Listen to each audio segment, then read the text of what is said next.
السلام عليكم أيها الإخوة والأخوات الكريمات، تحية طيبة ومباركة داخل المغرب وخارج المغرب.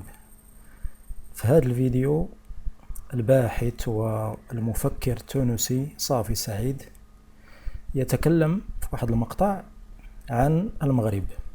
يعني هو كان كيتكلم على شمال إفريقيا والمغرب العربي، وتكلم عن المغرب وقال بأن المغرب لم ينقطع فيه الحكم مدة أكثر من 8 قرون، بمعنى أن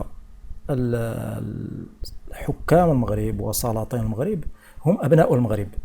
يعني لم يأتي حاكم أو سلطان لا ينتمي إلى هذا البلد. ويعني حسب تعبيره هو قال بأن المغرب هو دولة عريقة في هذا الباب، بخلاف بعض الدول العربية أو لا شمال إفريقيا عموما اللي انقطع فيها الحكم، يعني وقع قطيعة يعني في الحكم أو في التاريخ الحكم في هذه البلدان. إذا بلا ما نطول عليكم الإخوة والأخوات، كنتمنى لكم يعني فرجة ممتعة، وكما العادة لا تنسوا دعم هذه القناة والاشتراك حتى نتمكن يعني من نشر هذه الفيديوهات يعني على نطاق واسع داخل المغرب وخارج المغرب. إذن كنتمنى لكم فرجة ممتعة، وإلى فرصة قادمة إن شاء الله. أولا أنا ابن المغرب العربي، وحبيت حتى الكتاب هذا اللي نكتب فيه هو أنا ابن هذا المغرب، كيف أكتب على عالم آخر، على أفريقيا، على كذا على كذا، ولا أكتب. ثانيا طبعا أنا عشت في البلدان هذه كلها، في ليبيا نمشي لزيارات، عندي فيها أصدقاء مفكرين مقصصين روائيين شعراء سياسيين. الجزائر نفس الشيء، المغرب نفس الشيء، موريتانيا نفس الشيء. شوف أنا حمزة والله بكل تواضع، إذا كان في حاجة اعتز بها في حياتي أنه أنا نمشي 4 خطوات في أي عاصمة عربية نوجد من يسلم عليه. 4 خطوات بس ندخل لقهوة في نواكشوط، في الدار البيضاء، في بيروت، في القاهرة، في أي مكان نوجد من يسلم عليه ويعرفه. وهذا الشيء اللي أنا ربحته في حياتي، وتماما كيما تونس. باش نبدا بالكتاب الاولاني، غلاف الكتاب الاولاني اللي هو غلاف كتاب الراحل الحبيب بورقيبة، اللي سميته سيرة شبه محرمة لأنك تحكي فيه على حاجات اللي ربما ما نلقاوهاش في كتب أخرى. نحب نسألك صافي سعيد، في كل الشخصيات هذه اللي باش نستعرضوها من خلال الكتب متاعك، لو كنت تقولي باختصار ما له وما عليه، ما له وما عليه بورقيبة صافي سعيد؟ بورقيبة هو مرة أنا سألت سنغور في المغرب، كان متقاعد سنغور استقال وكذا، قلت له بورقيبة صديقك، وكان صديقه حتى الحسن الثاني وحتى صلحيين.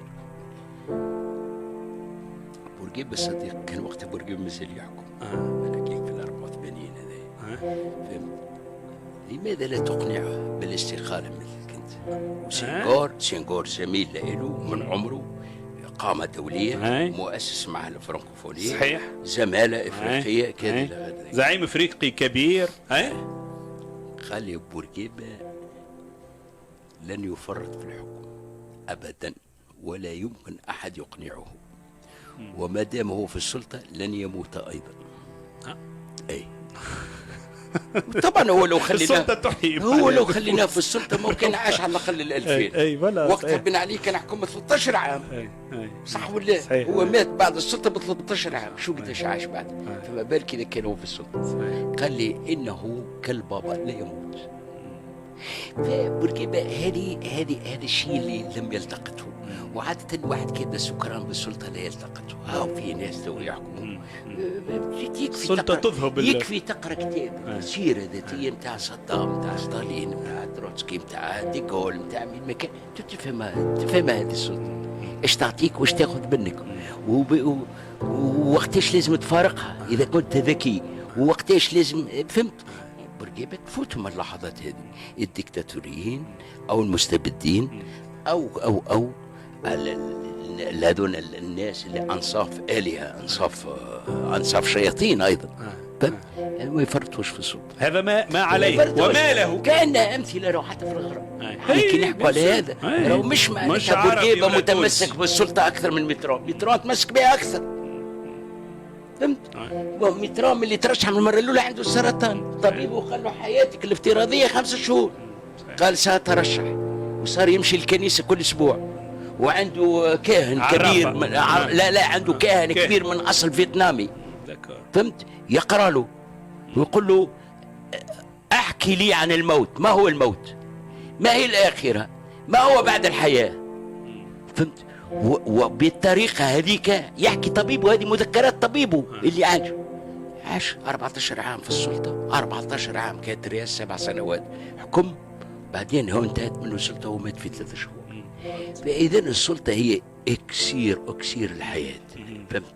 هي تعطيك جزء، تعطيك حياه اضافيه تعطيك عمر اخر. ما عليه ما له. بالنسبه للقذافي نفس الشيء. لكن شوف هؤلاء الناس لا يتركون، شوف ثم ناس مرات ينقذهم الموت من المهزله، فهمت؟ تو واحد كعبد الناصر انقذه الموت، مات شاب، مات عمره 52 عام، انقذه الموت. طبعا عبد الناصر لو استمر للظروف هذه الدوليه، ولان مصر تصبح 60 مليون و70 مليون، وانه كذا وانه كذا فلتت منه، ويوصل لانه دول الخليج تكبر وتصير الثروه في مكان اخر والقرار السياسي في مكان اخر، كان يصاب بالجنون ويصاب بالعطاله ويضعف ويصاب فهمت، باش يموت بخيبه. اي وحتى عبد الناصر لا زال في عيون الناس كبير بفضل الموت. انا بومدين بفضل الموت. شو ما بين بومدين وشادي بجديد، شادي بجديد في 7 8 سنوات تعرضت الجزائر وصارت حرب اهليه. ما هو لو اضافوا 8 سنوات لبومدين ربما، اخي بومدين راح حتى هو مات صغير، عمره اقل من 50 عام. واضح. مرات الموت ينقذك من المهزله وينقذ شعبك ايضا من ترهات اخرى كثيره. القذافي كان ربما يستعد، لم يمهله الوقت ولم يمهله العالم. ناخذ فاصل سريع وراجعين معاك. هذا قلت لي ما عليه، بقيت تقول لي زاد ما له، مثلا بورقيبه. بعد شويه نرجعوا لهذا. اليوم في الحوار بالكبير النائب السابق الصحفي الكاتب والخبير في العلاقات الدوليه صافي سعيد، واحنا قاعدين نتصفحوا في جمله من المؤلفات نتاعو في نوع من السيره الذاتيه، يكتب في البعض رسائل، في البعض الاخر روايه، هي اصناف متعدده. في كتاب بورقيبه سيره شبه محرمه، رجع تقريبا على السيره متاع الزعيم الراحل. قلت لنا ما عليه اساسا هو تمسك رهيب بالسلطه، معرفش يختار زمن المغادره. ما له بورقيبه صافي سعيد؟ شنو لي له؟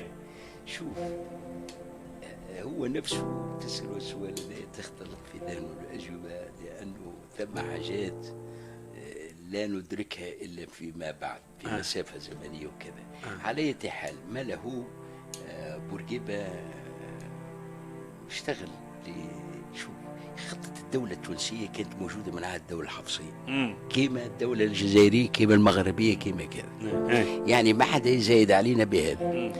تونس دولة منذ الدولة الحفصية، بعدين جاءت الدولة الحسينية اللي هي نفسها لوحدها فقط 250 عام. خذ المغرب كي نقارنوه، المغرب لم تقطع هذه القطيعة، استمرت حتى مع الفرنسيين، جو المارينيين، جو السعديين، جو العلويين، ما زالوا إلى الآن يحكموا. يعني الدولة المغربية عريقة عمرها 8 قرون أو فيما أكثر. احنا حصلت لنا قطاع. على أي حال بورقيبة هو يسمى باني دولة الاستقلال. تتفق مع هذا انت؟ لا تو هو مش هو باني دولة الاستقلال، الرمزية مشت لعنده، والرمزية مشت لعنده والعند اخرين، واختلفوا على هذه دولة الاستقلال، وما لم نقل هذا. بس هتقول بورقيبة ما له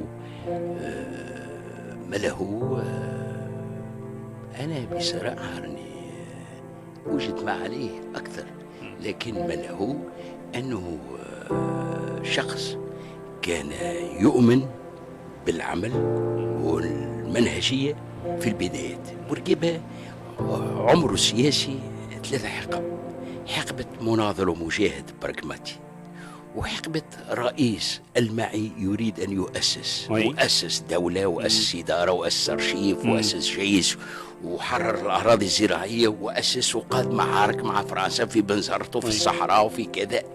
أكيد هذا كله له. أكيد هذا كله له. ما عليه المرحلة الأخيرة أصبحت البطانة يعني هو مرتاح لها وهم ياكلوا هو يتآكل فيما بينهم وهم ياكلوا من وراه. واضح. الكتاب الثاني للرئيس الثاني اللي اخترته أنه يكون رواية. كتابك الشهير هو أنت تحكي على سنوات البروستاتا لبن علي. هذا مترجم اللغتين، مترجم فرنساوي وانجليزي. ما له وما عليه بن علي صافي سعيد؟ ما له؟ أنا شوف التقييمات هذه نجدها صعيبة، ما له وما عليه. أنا ناخذ الواحد في مجمله. لأنه ثم جدل في أي عمل تقوم به، كل عمل تقوم فيه أكثر.